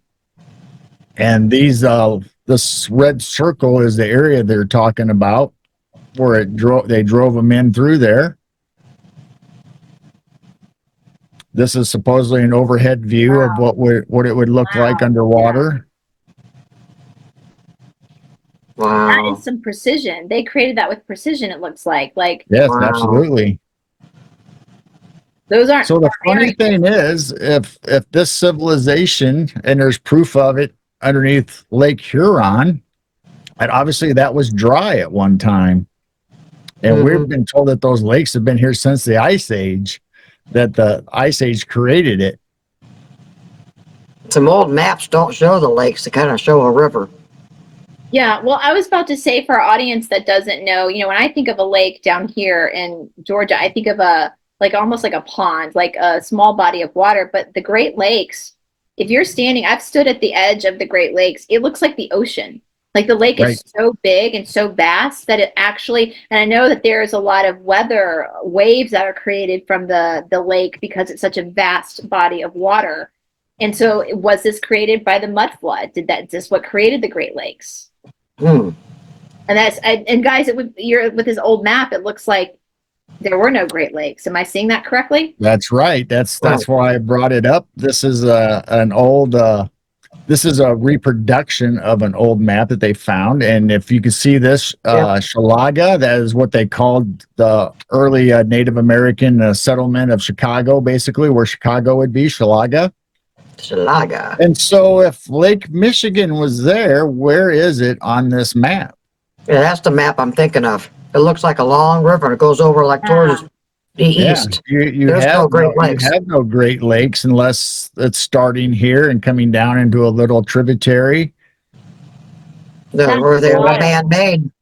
And so that just makes sense of the story of the Drop 45, that they would be able to have that there before the Great Lakes formed. And it's said that that civilization lived there until the Great Lakes started filling up, and it forced them out of that area down into the plains, down to the Missouri Valley that we know of today. That is actually making me physically sick to my stomach to see like this map of how much they have like altered our geography and of course our history.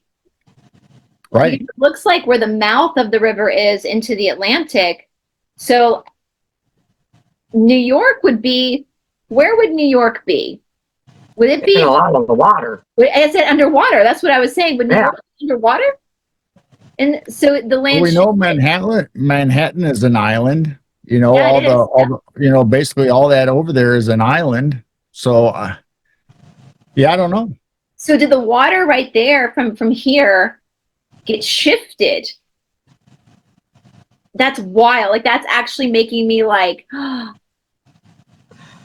that's wild. And how many of these lakes are man-made also? Right. So here's another one, and whatever this map came from, and I don't know the age or if this is an original either. It could be a reproduction, but I'm assuming that this is a copy of the original. And it says it's of Florida. They got the whole United States is Florida on this map. But once again, no Great Lake, except they do have Lake Erie up here, or LAC Erie, whatever that is. So it could be a lake, could be this a big body of water, but no Michigan, no Huron, no nothing on this map either. Although they don't have all the water over here where we were just talking about for New York. And they already have Carolina labeled. For those who don't know, it used to just be one. Now it's North and South Carolina. So they already have that labeled. What's this Grande? I do not know. What is that? I mean, there's so much stuff on these maps if you start looking at them. Because that's where Atlanta is. Virginia. I mean, originally when they start, and this is obviously before, I think, because this is when I think the Spaniards came. Yeah. Well, if Florida is the yeah. Because that Grande, if that's a lake, that's where I am. I think that's Atlanta. Okay. Yeah. So Atlanta would have been underwater at that point.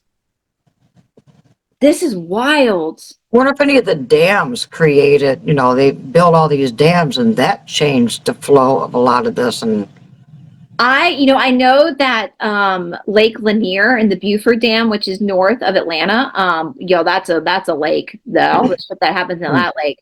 If they remove the dam, I know it could flood Atlanta. We're aware of that. Well, I'm just thinking Niagara Falls, isn't that way up there where it showed a lot of water, and then they put the Niagara Falls Dam in and changed everything? All I know is man versus nature. Nature always wins. This man-made stuff is not going to last forever. Right. Yeah, there's old Kincaid. Wow. So everybody should know about G.E. Kincaid and the whole story about the Grand Canyon.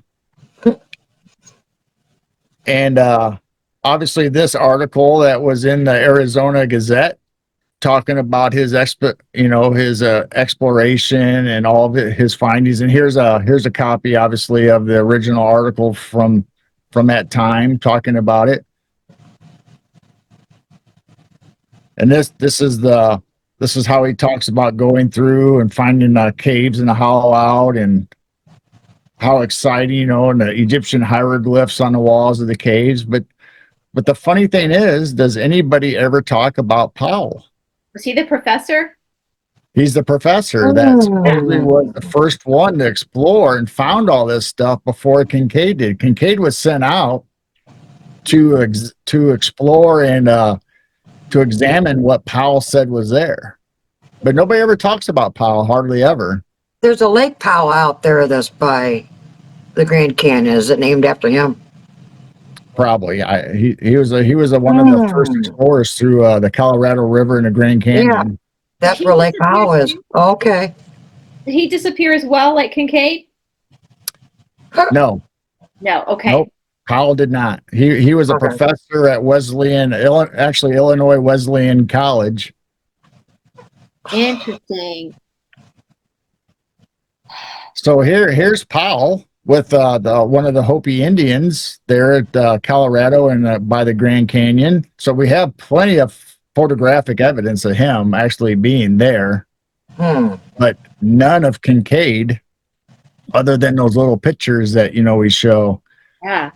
Wow. There it talks about the first American explorer archaeologist searched the Grand Canyon, John Wesley Powell. And then it talks about his partner. So obviously he got this together with this Hopi Indian, Jacob Vernon Hamblin, to do the expedition and to find out what was in the Grand Canyon. He was just touring the area, obviously. And then he's the one that stumbled across this Egyptian culture and cave. Kincaid came in afterwards, after the government, because Powell reported it to the government, and then they had the Smithsonian send people out, which was Kincaid. Kincaid worked for Kincaid. I remember Kincaid worked for, but then Kincaid disappeared, right? And there's yes, they said it never happened, and yeah. So Powell was it was 1869. Wow. And Kincaid was 1909. Yeah. Well, 1869, they tell us, the Civil War ended in 1865, even though this is a totally different territory, wasn't even part of the United States anymore. What a great distraction, though. Right. Mm-hmm.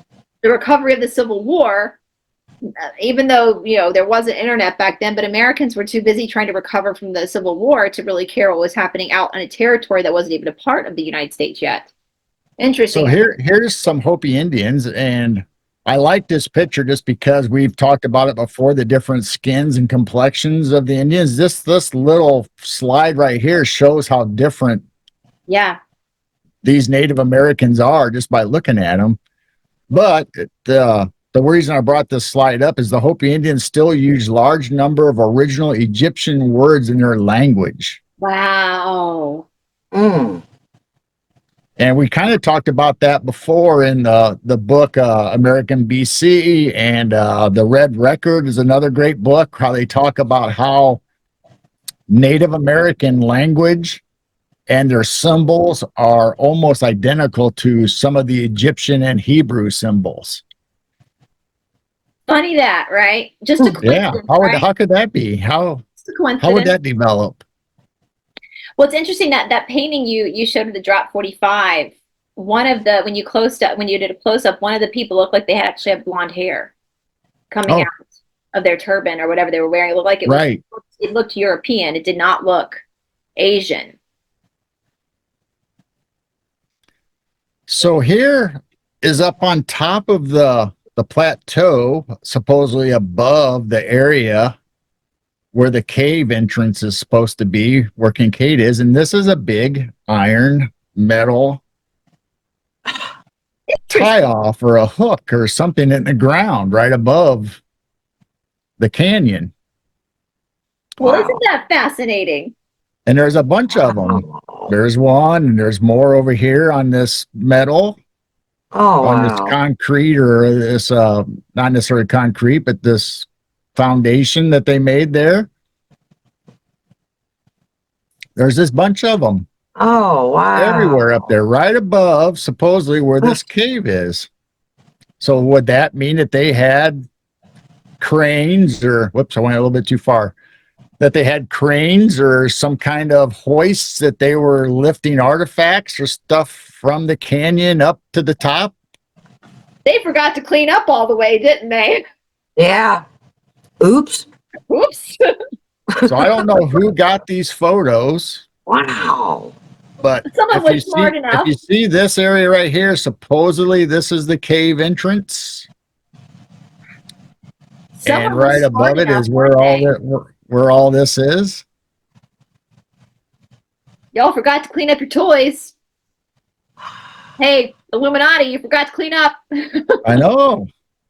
Somebody's going to get fired. They always say that all this. Somebody's going to get fired. Or worse, as they're talking about this group, probably worse. They might. So we always talk about how the park industry somehow closes things off. So now all these Yeah. caves across all these national parks, including the Grand Canyon, got barred up. Even And though there's it's this our land, picture after picture yep. Even though the Of all taxpayer these pays for it, it's places. our land. We can't go in there. Right. Yeah, it's a national park that you're supposed to have access to, but yet you don't have access to everything. And it's for our safety and it's for the safety of the animals. Sometimes the caves are blocked off because they're saying they don't want to disturb the bats. Sure. That looks like a big spider web. I mean, that's I like gnarly. that. To think about I how like much that they had to one. do to, and I want to know what's in that one because that one is fancy. That's a fancy block. What's in there? That's right. Lizzie's. Cleopatra's missing body, the missing library of Alexandria.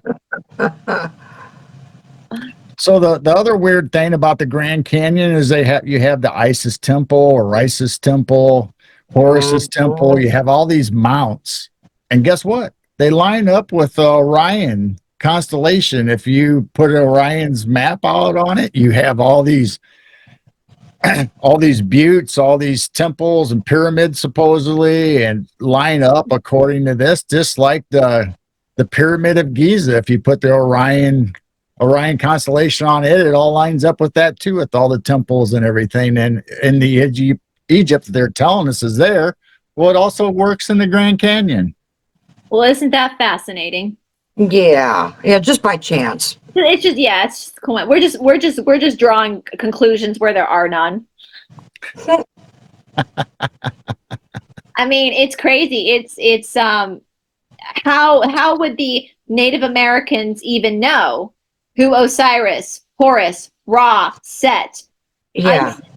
Right. To name those areas, these. Yeah. So not only do they line up with the constellation, but they also have the same gods that we're told originated in Egypt and Africa, in the African continent.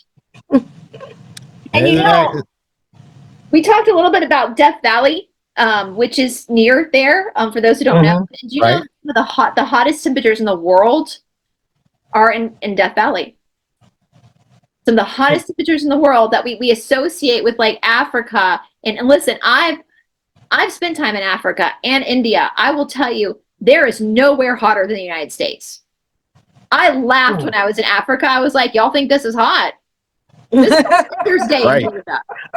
What the fuck? Like, this is a winter's day. Where's my jacket? Y'all are, that's before I even knew. This is when I was in my 20s. I didn't even know about this stuff. And I was like, it is way hotter. I always laugh when I'm in southern India because of all the white people in the Shala practicing. The ones, we have three of us from Georgia, one from Alabama, and a handful of people from Florida. We're the only white people that can handle it. I watch those people, my friends from Copenhagen, and they're like swaying in the heat. But us people from the South, we're taking it like a champ. Right. It's normal for us. You know, I say there's two temperatures, windows open, windows closed, right? That's how it is in India. But it's nothing compared to the heat we have here in the United States. This is some of the hottest temperatures you will find.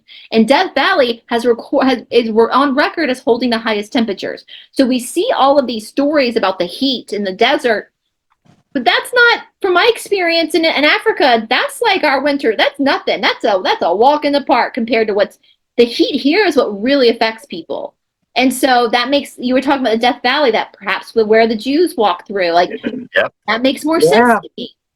That makes way more sense to me. It's a bigger plot of land. It just makes more sense. And I want to clarify that this doesn't diminish any other land. It doesn't diminish the history of any other land. We've just been confused about the cradle of civilization is not Africa. That's not the cradle of civilization. I often, one of the things that got my channel big was I started going through like blood types because I'm Rh negative, and there's all this folklore around Rh negative, and that got me interested. But with theories, in science, when you have theories, you work hard to disprove your own theories. According to my friend Catherine, who's a scientist, when we look at evolution, the Darwinian evolution that they teach us, we have one glaring factor that disproves evolution. That's Rh negatives. We have no rhesus factor. That's the rhesus monkey. I don't have the rhesus factor in my blood. So I stupidly years ago did 23andMe. I shouldn't have done it, but I did it. None of Africa is in there's no Africa in my, so if you're telling me every human being came from Africa, how come there's 15% of our population that has no origins to Africa?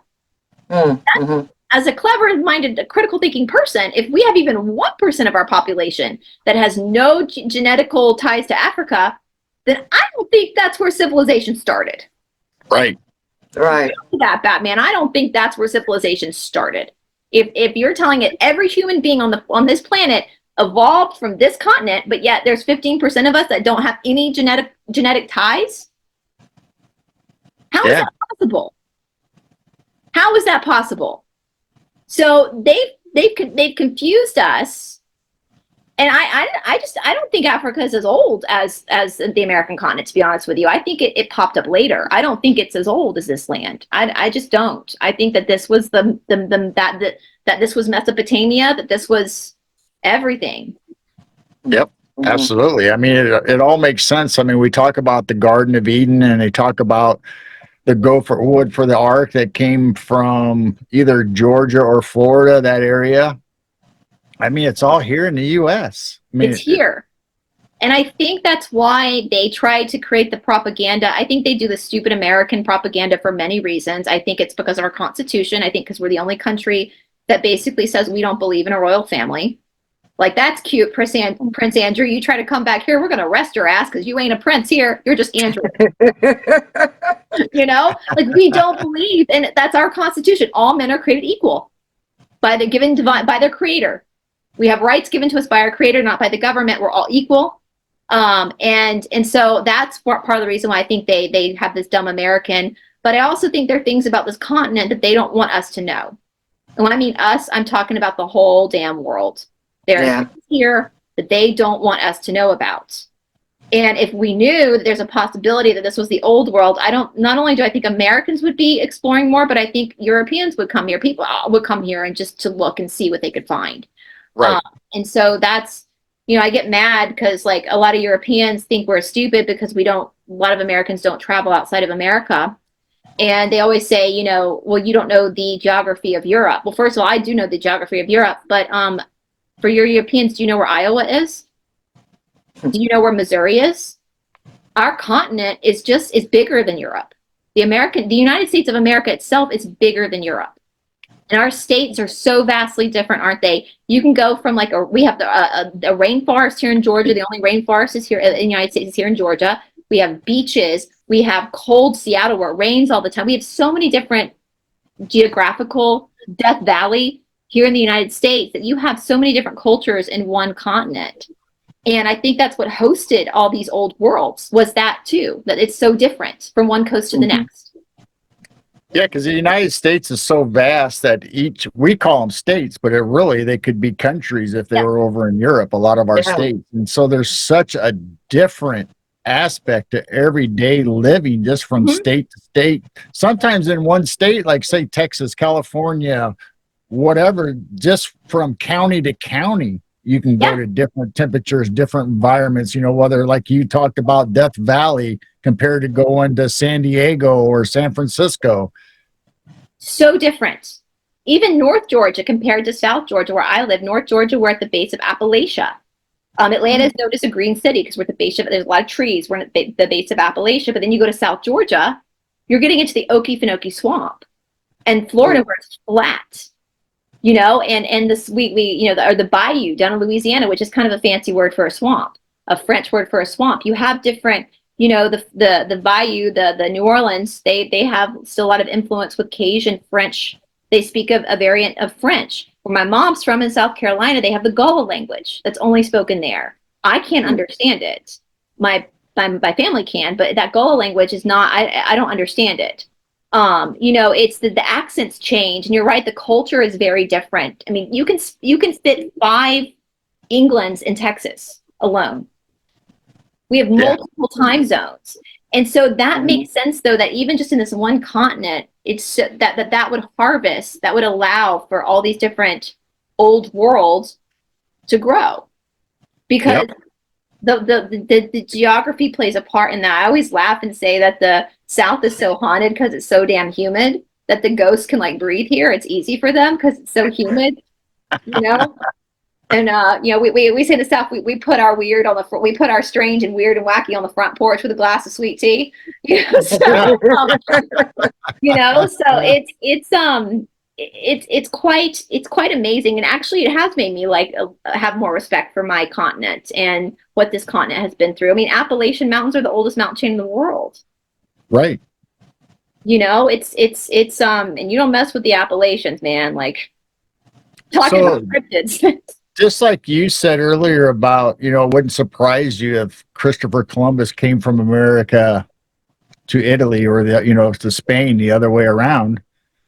What if that's true? What if the Garden of Eden was in the U.S. or the Egyptian culture, and then everybody spread out from the U.S. to the other countries? What if our history is in reverse, just like you said?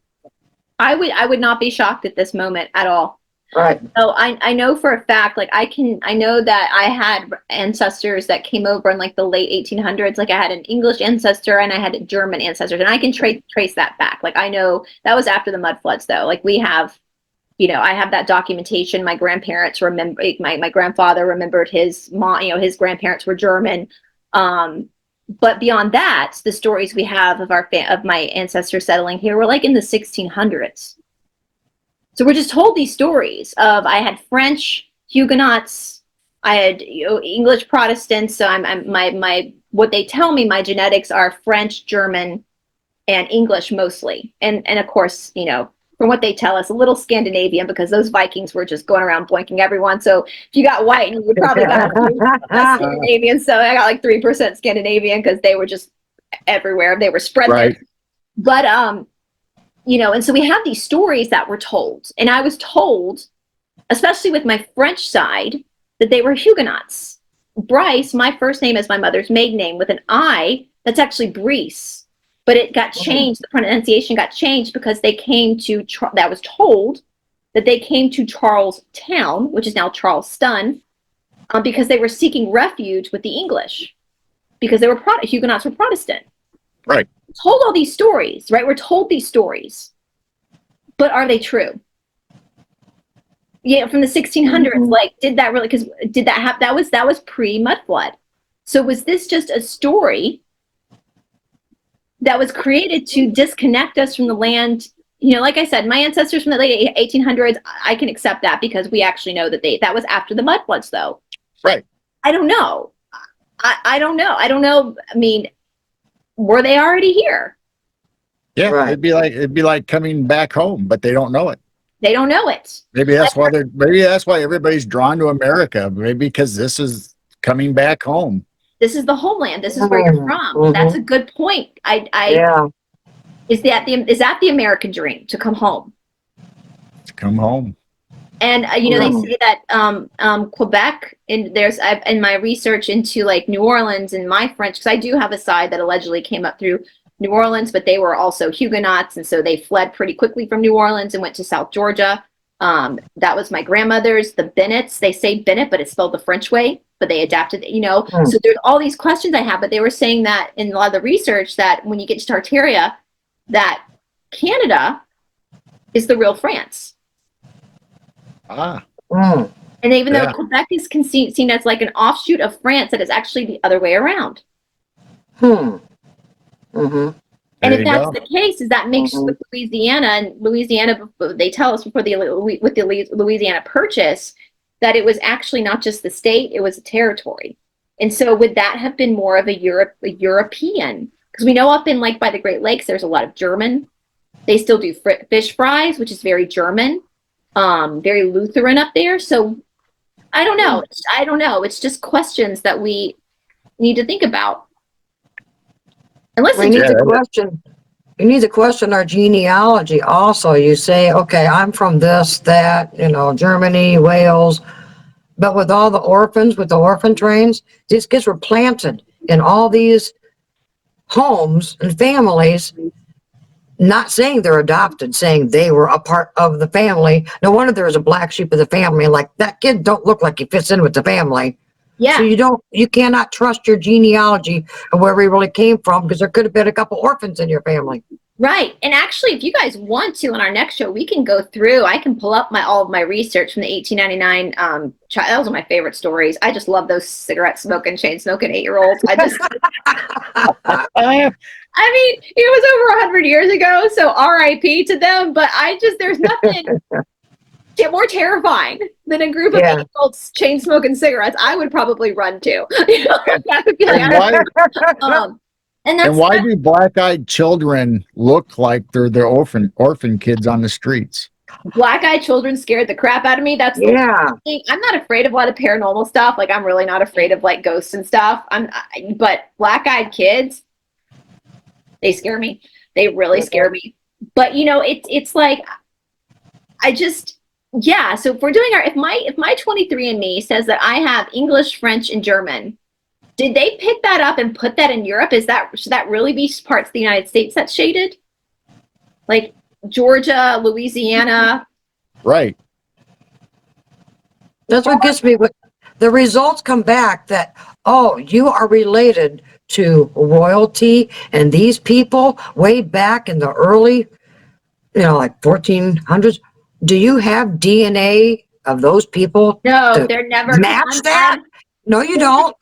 I'll tell you, they don't, because Queen Victoria is my 5 times great grandmother. I know that for a fact. One of my great grandfather was born, and then he sent his daughter to. It's a huge story, to Philadelphia. That's the English descendant I know was English, and I know for a fact that they don't have royal. They will not post royal DNA.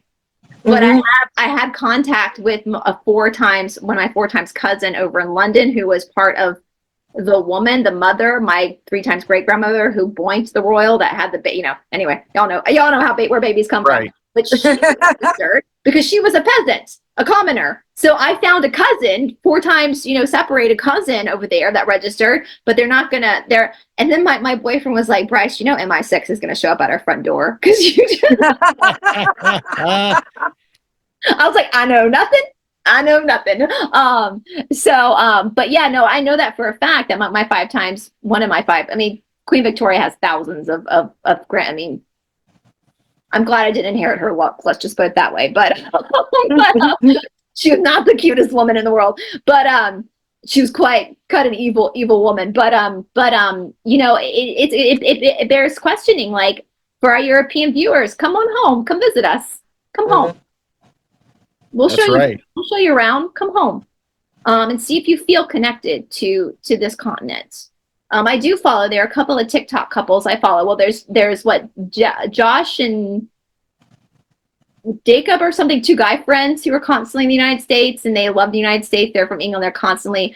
And then there's another couple, James and Sienna, that are constantly traveling, and they always say they feel like they're coming home when they come to America. Maybe because they are. Right. Absolutely.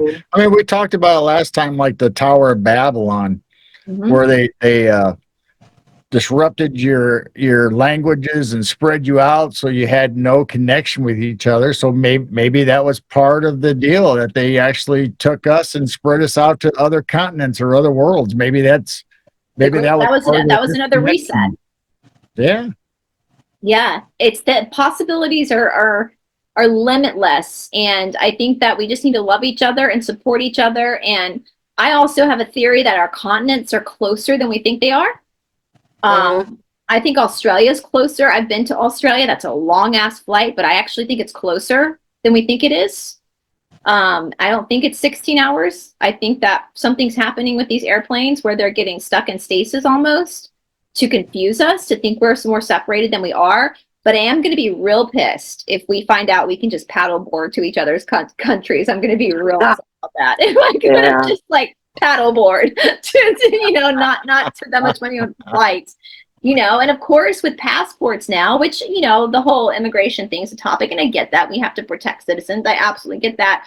But our ancestors back, especially in Americans back in the days of heavy immigration, there was no paperwork. They just came here.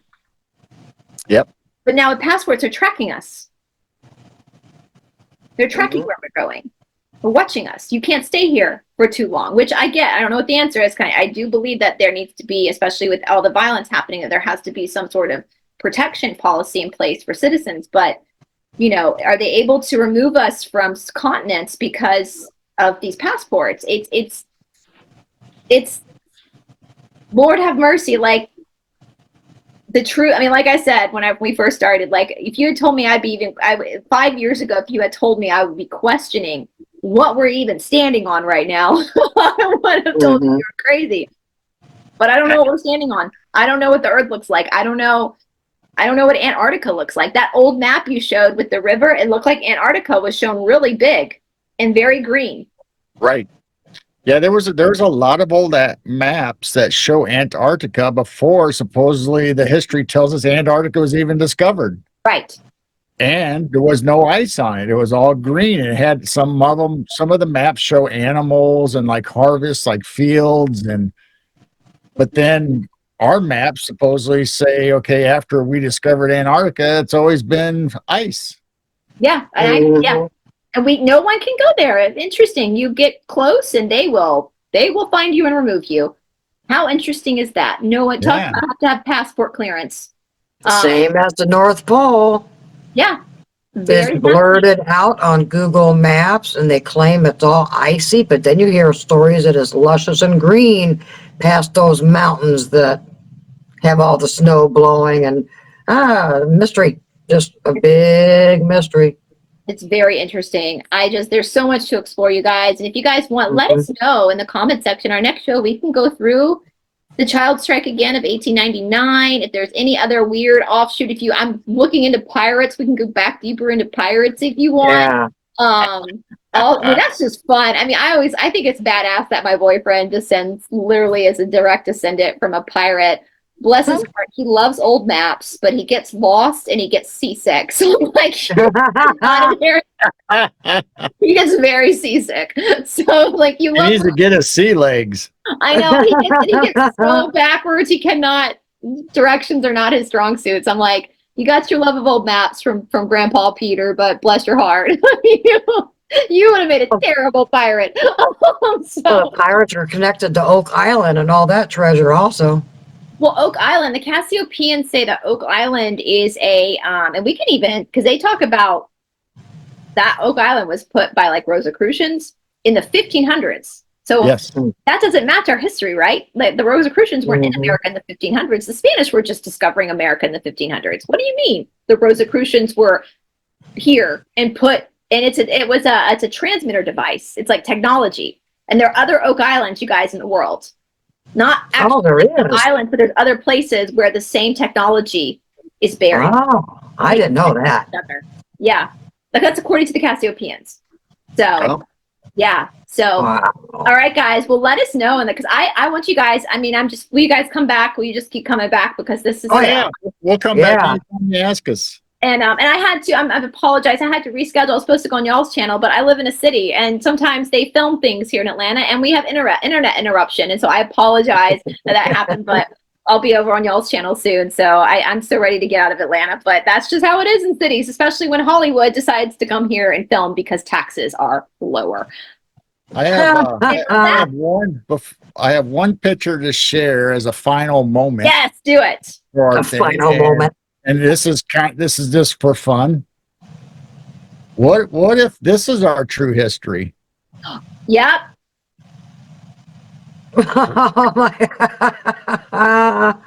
I mean, the Cassiopeans do say the reason why we have so many races on this planet is because we're all starseeds. We were all brought here from different planets. Yep. Most planets have one race, and that's why we have so many. And that's how they try to divide us. But that's actually what makes us the strongest, is because we have so many different starseeds here. And if we just get out of our own ways, we can work together. Absolutely. That goes along with My Lunch Break. If you watch that channel, his latest one talks about angels building the old world, but he's looking at these buildings, that all these sculptures that were carved into these buildings. That one's heads off. That one's heads off. Oh, this one's heads off. Oh, the earthquakes did it. No, they were probably hiding what these things really were. Looks like. Well, Yes. so the Cassiopeians do say, you guys, that, and this is fascinating, and it makes sense to me that we are humanity, us as humans, we are all collectively the fallen angels. That we decided, we were up hanging out, and we decided to take a body. We made the decision to come down. We fell down into physicality. And then, so if we were the fallen angels, then there might have been some evolution to get us to where we are now in the proper sense, not the monkey sense, but like that they didn't want us to see what we could have potentially looked like, because we would have had some questions, wouldn't we have? Because we didn't come from monkeys, we came from the heavens, and we made the decision. It's God, God is neutral. You do what you need to do to explore your soul and refine your soul, and we decided that we wanted to experience being in a physical body, and so we were in the angelic realms, and we just fell down. Came down here. Once we got here, we got to finish it. We can't. We sat down at that Texas Hold'em poker table to play a game of poker. We got to finish that game. You can't just say, you know what, this is kind of hard. I kind of want to go. Nope, we got to finish it. So we're finishing it up, and I think that's the Gog and Magog, where we're gonna, at the end of what we talked about last time, that we're gonna ascend back up again, back to where the end of Revelation says the real God will return. That we made the choice to experience this, and now we got to go through it. That's why Lucifer has been let loose to do whatever he wants to do to confuse us. But it's up to us to make that choice to work on ourselves and to come back to the template of who our soul is, to then go back to the divinity where we came from. And that's the ascension of Gog and Magog that I think we all three kind of found out last time. We all kind of think that's where. The little season. Yeah. I think that apocalypse already happened. I think we're waiting for the wrong event. Things already happened, guys. So anyway, you guys, but let us know in the comment section for sure if there's a topic around this that you want us to, if we want to talk about the incubator babies and the orphan trains again, especially if you're new to this topic. They're just some undeniable things that kind of make you scratch your head, and that's one of them. We could talk about cryptids if you want, where we think those might come from, whatever, feral people, whatever you guys want, let us know. Nothing is really off limits, is it? No. That's the thing about us. We're so eclectic. We cover every subject that deals with high strangeness, no matter what it is. Somehow we stumble across it. We do a deep dive on it. No, I think it's all connected. Exactly. I was going to say, you can't go over, you go for one topic and that leads to another topic. People ask me that a lot because I have over 1,000 deep dives. Like, how do you come up with these topics? I was like, I don't. I just start researching one topic and I run into something and I write it down because I'm like, what's that? And the next thing, you've got a whole new deep dive, and then you stumble upon it. Listen, the powers that be are clever. They are very smart, but they're also kind of messy. Right. They don't clean all their toys up. And so you find a toy like those rods, and then you're like, wait a minute, what is this? What is this? So we can talk about, I would love to go back and talk about Untermeyer Park again, and all the stuff found in Untermeyer Park as well. The occultist Untermeyer, and now that's a national park in New York. There's so much we could talk about, guys. So let us know in the comment section, because I always say, and I think I can speak for all three of us, our audience watching, you're very much a part of this conversation too, even though you're not on camera right now. And that's why I opened my channel, was to hear from you guys, so I could hear what other people had to say about certain things. Because as Ram Dass said, the late Ram Dass, we're all just walking each other home. That's all we're doing, is we're walking each other home. So anyway, well, thank you guys. This was so fun. Well, thank you. Fantastic. And we will definitely, you guys, all links are down in the description box. Do not forget to use Midwest Night, all caps. It's going to be in the description box for 20% off. If you want 20% off of the Esoteric Academy, that gives you a discount. It also helps support your favorite content creators as well. So make sure to use their discount code, you guys, and we'll see you all next time. Bye, everybody. Bye.